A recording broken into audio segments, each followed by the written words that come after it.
Korça është kthyer këtë fundjavë në qendrën e poezisë duke mirëpritur edicionin e 30 të festivalit ndërkombëtar Netët Korçare të Poezisë. Aktiviteti tashmë një traditë e konsoliduar në jetën kulturore të qytetit, ka mbledhur poet, shkrimtar dhe dashamirës të letërsisë nga Shqipëria dhe vende të ndryshme të botës në një program që shtrihet përgjatë 2 ditëve.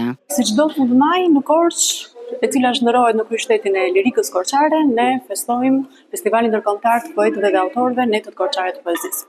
Këtë vit është një jubile, është 30 vjetori i themelimit të festivalit nga organizatori i saj Skënder Rusi. Poetja Rita Petro, e ftuar si poete laureate e festivalit dhe pjesë e jurisë së konkursit për të rinjt, u ndalte rëndësia e mbështetjes së brezit të ri të krijuesve.